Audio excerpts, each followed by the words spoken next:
Good afternoon, everybody. One of the things that I think is most valuable about sports is that you can play a great game and still not win.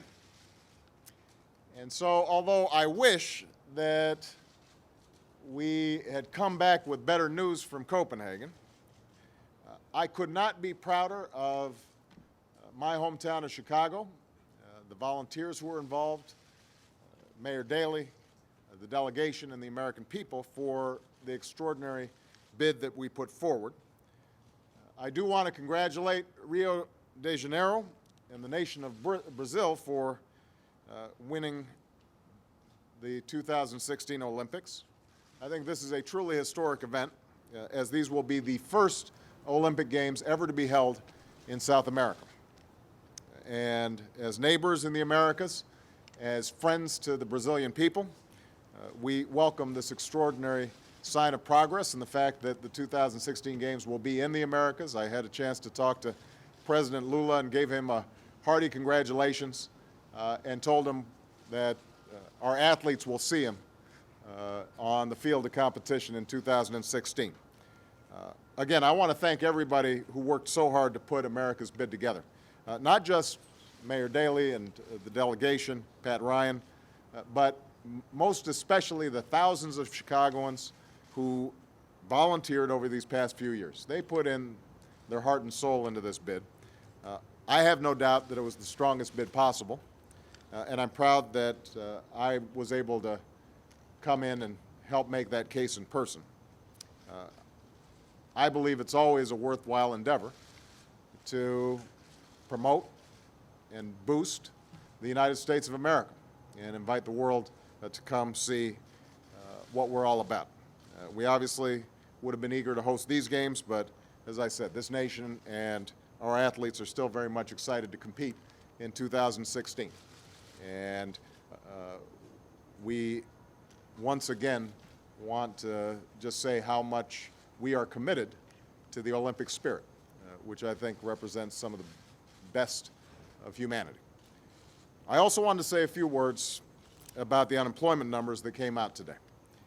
As I've said before, my principal focus each and every day, as well as the principal focus of my economic team, is putting our nation back on the path to prosperity. And since the period last winter when we were losing an average of 700,000 jobs per month, we've certainly made some progress on this front. But today's job report is a sobering reminder that progress comes in fits and starts, and that we're going to need to grind out this recovery step by step. From the moment I took office, I've made the point that employment is often the last thing to come back after a recession. And that's what history shows us. But our task is to do everything we can possibly do to accelerate that process.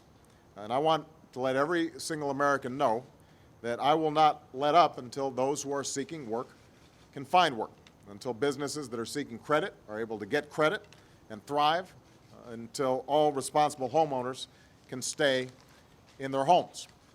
That's our ultimate goal, and it's one that we are working every single day here in the White House to accomplish, whether it involves implementing the Recovery Act that's already helped to bring back America from the brink of a much worse situation, or lowering the cost of health care for businesses and families. And that's why I'm working closely with my economic advisors to explore any and all additional options and measures that we might take to promote job creation. Whenever I see statistics like the one we saw today, my mind turns to the people behind them. Honest, decent Americans who want nothing more than the opportunity to contribute to their country and help build a better future for themselves and their families. And building a 21st century economy that offers this opportunity, an economy where folks can receive the skills and education they need to compete for the jobs of the future, will not happen overnight. But we will build it. Of that, I am both confident and determined. And on behalf of every American, I will continue in that effort each and every day for as long as I am in this White House. Thank you very much, everybody.